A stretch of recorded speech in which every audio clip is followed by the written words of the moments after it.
और उसका संयम दोनों देखा है। मैं सबसे पहले भारत की पराक्रमी सेनाओं को, सशस्त्र बलों को, हमारी खुफिया एजेंसियों को, हमारे वैज्ञानिकों को, हर भारतवासी की तरफ से सैल्यूट करता हूं। हमारे वीर सैनिकों ने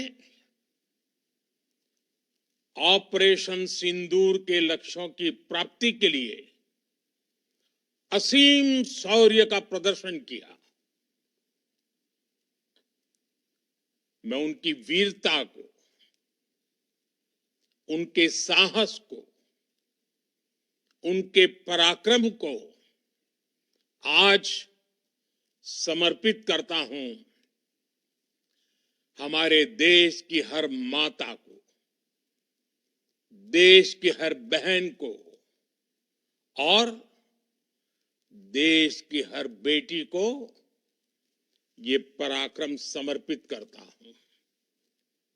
साथियों, 22 अप्रैल को पहलगाम में आतंकवादियों ने जो बर्बरता दिखाई थी, उसने देश और दुनिया को झकझोर दिया था।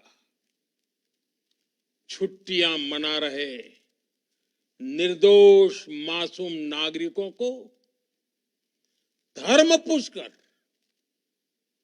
उनके परिवार के सामने, उनके बच्चों के सामने बेरहमी से मार डालना, यह आतंक का बहुत विभत्स चेहरा था, क्रूरता थी। ये देश के सद्भाव को तोड़ने की घिनौनी कोशिश भी थी। मेरे लिए व्यक्तिगत रूप से ये पीड़ा बहुत बड़ी थी। इस आतंकी हमले के बाद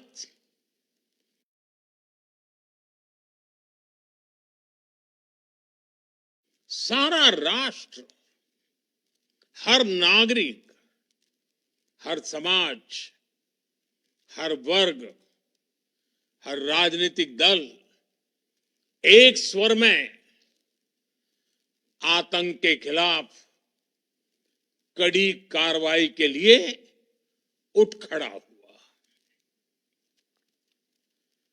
हमने आतंकवादियों को मिट्टी में मिलाने के लिए भारत की सेनाओं को पूरी छूट दे दी और आज हर आतंकी,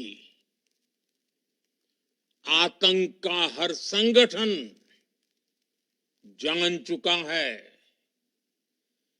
कि हमारी बहनों बेटियों के माथे से सिंदूर हटाने का अंजाम क्या होता है।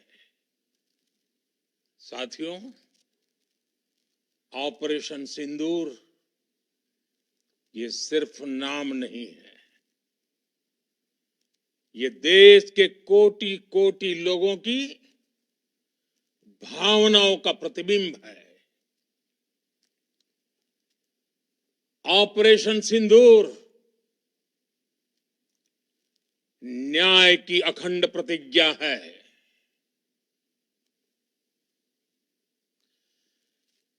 6 मई की देर रात, 7 मई की सुबह पूरी दुनिया ने इस प्रतिज्ञा को परिणाम में बदलते देखा है। भारत की सेनाओं ने पाकिस्तान में आतंक के ठिकानों पर उनके ट्रेनिंग सेंटर्स पर सटीक प्रहार किया। आतंकियों ने सपने में भी नहीं सोचा था कि भारत इतना बड़ा फैसला ले सकता है। लेकिन जब देश एकजुट होता है, नेशन फर्स्ट की भावना से भरा होता है, राष्ट्र सर्वोपरि होता है, तो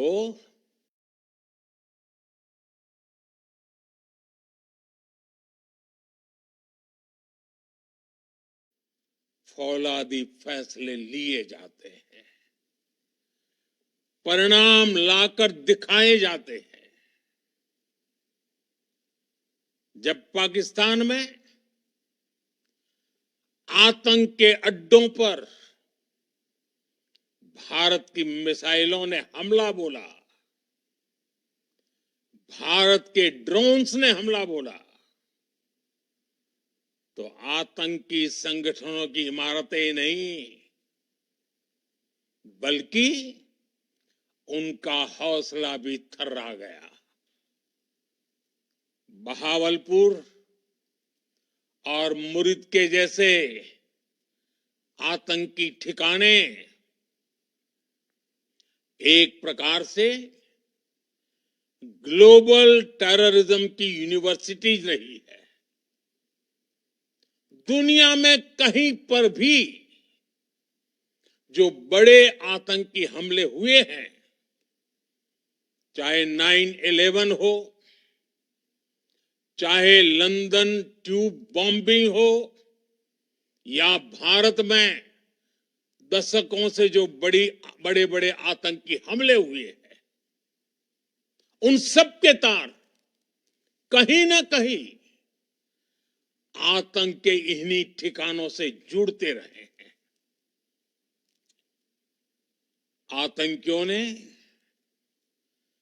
हमारी बहनों का सिंदूर उजाड़ा था, इसलिए भारत ने आतंक के ये हेडक्वार्टर्स उजाड़ दिए। भारत के इन हमलों में 100 से अधिक खूंखार आतंकवादियों को मौत के घाट उतारा गया है। आतंक के बहुत सारे आका बीते 2.5-3 दशकों से खुलेआम पाकिस्तान में घूम रहे थे, जो भारत के खिलाफ साजिशें करते थे। उन्हें भारत ने एक झटके में खत्म कर दिया। साथियों, भारत की इस कार्रवाई से पाकिस्तान घोर निराशा में गिर गया था, हताशा में गिर गया था, बौखला गया था।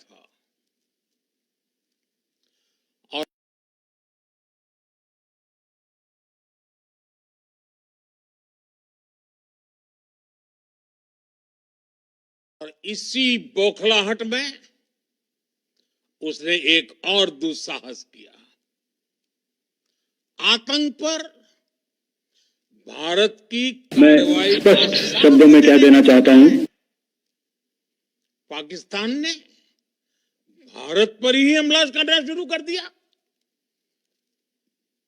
पाकिस्तान ने हमारे स्कूलों, कॉलेजों को, गुरुद्वारों को, मंदिरों को, सामान्य नागरिकों के घरों को निशाना बनाया। पाकिस्तान ने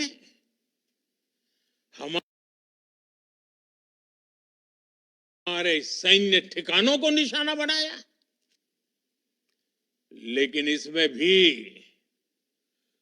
पाकिस्तान खुद बेनकाब हो गया। दुनिया ने देखा कि कैसे पाकिस्तान के ड्रोन्स पाकिस्तान की मिसाइलें भारत के सामने तिनके की तरह बिखर गई। भारत के सशक्त एयर डिफेंस सिस्टम ने उन्हें आसमान में ही नष्ट कर दिया। पाकिस्तान की तैयारी सीमा पर वार की थी, लेकिन भारत ने पाकिस्तान के सीने पर वार कर दिया। भारत के ड्रोन्स, भारत की मिसाइलों ने सटीकता के साथ हमला किया। पाकिस्तानी वायुसेना के उन एयरबेस को नुकसान पहुंचाया, जिस पर पाकिस्तान को बहुत घमंड था। भारत ने पहले 3 दिनों में ही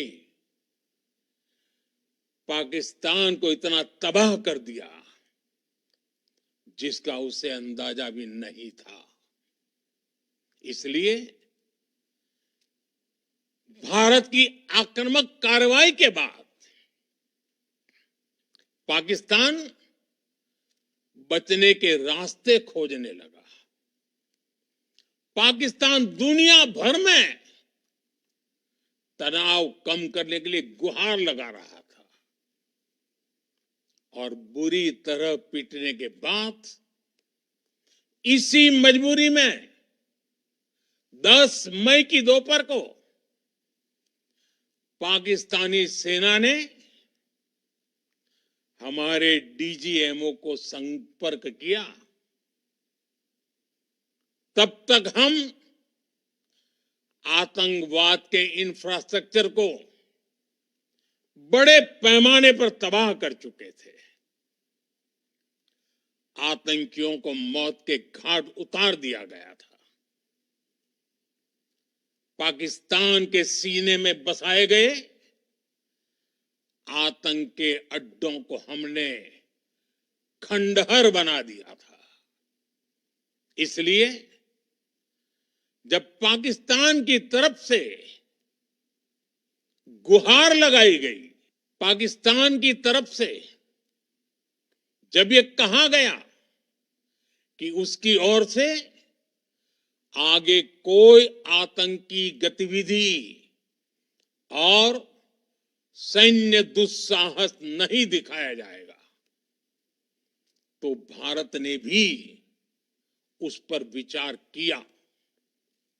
और मैं फिर दोहरा रहा हूं, हमने पाकिस्तान के आतंकी और सैन्य ठिकानों पर अपनी जवाबी कार्रवाई को अभी सिर्फ स्थगित किया है।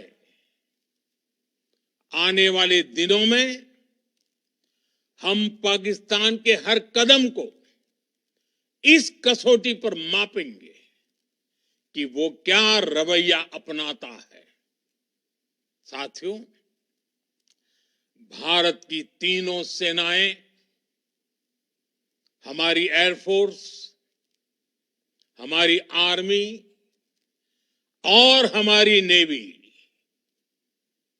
हमारी border security force BSF, Bharat के अर्धसैनिक बल लगातार अलर्ट पर है। सर्जिकल स्ट्राइक और एयर स्ट्राइक के बाद अब ऑपरेशन सिंदूर आतंक के खिलाफ भारत की नीति है।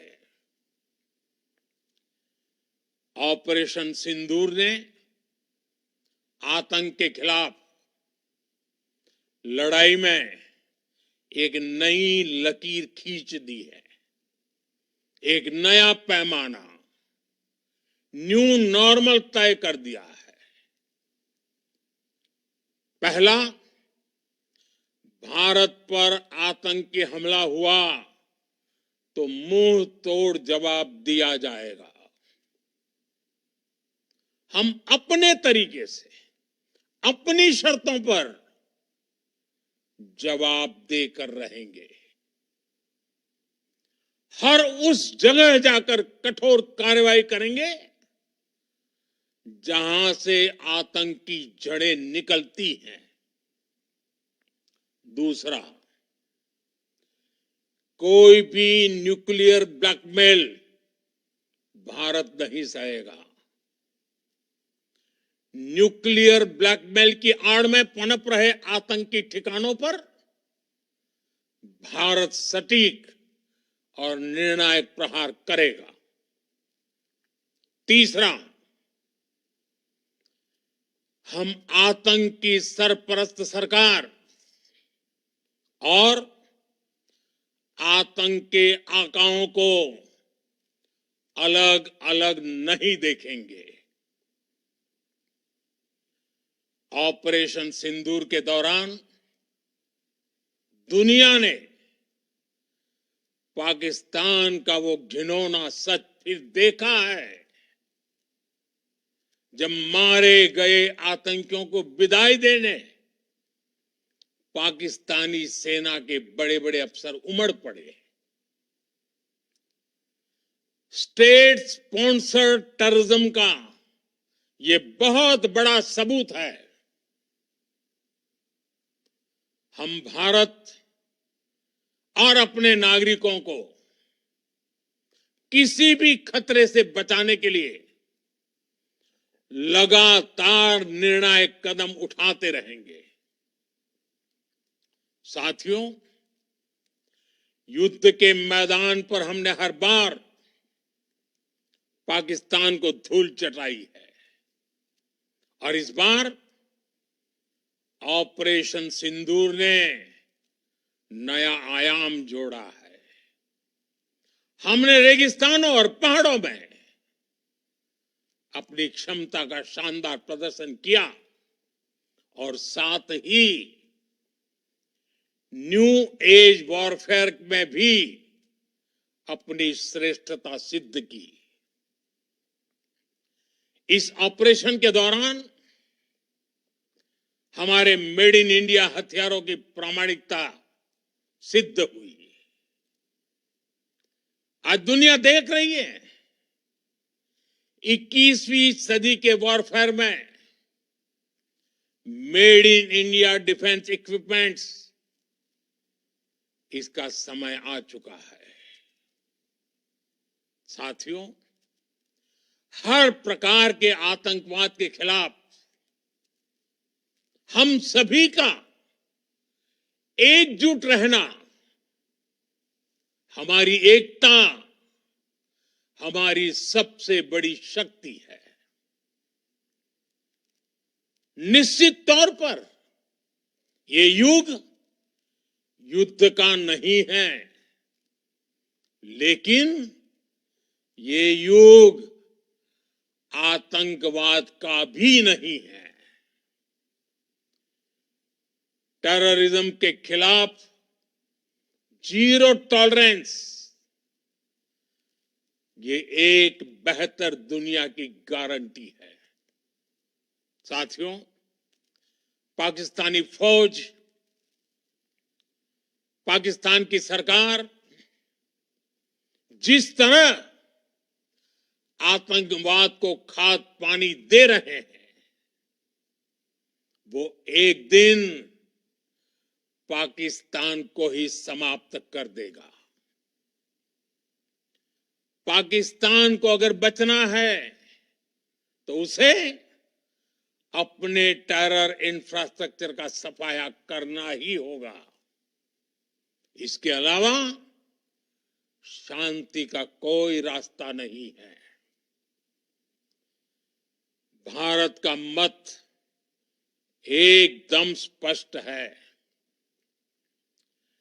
टेरर और टॉक एक साथ नहीं हो सकते। टेरर और ट्रेड एक साथ नहीं चल सकते और पानी और खून भी एक साथ नहीं बह सकता। मैं आज विश्व समुदाय को भी कहूंगा, हमारी घोषित नीति रही है, अगर पाकिस्तान से बात होगी तो टेररिज्म पर ही होगी। अगर पाकिस्तान से बात होगी तो पाक ऑक्युपाइड कश्मीर पीओके उस पर ही होगी। प्रिय देशवासियों, आज बुद्ध पूर्णिमा है। भगवान बुद्ध ने हमें शांति का रास्ता दिखाया है। शांति का मार्ग भी शक्ति से होकर जाता है। मानवता शांति और समृद्धि की तरफ बढ़े, हर भारतीय शांति से जी सके, विकसित भारत के सपने को पूरा कर सके, इसके लिए भारत का शक्तिशाली होना बहुत जरूरी है। और आवश्यकता पड़ने पर इस शक्ति का इस्तेमाल भी जरूरी है। और पिछले कुछ दिनों में भारत ने यही किया है। मैं एक बार फिर भारत की सेना और सशस्त्र बलों को सैल्यूट करता हूं। हम भारतवासी के हौसले, हर भारतवासी का एकजुटता का शपथ, संकल्प, मैं उसे नमन करता हूं। बहुत बहुत धन्यवाद। भारत माता की जय। भारत माता की जय। भारत माता की जय।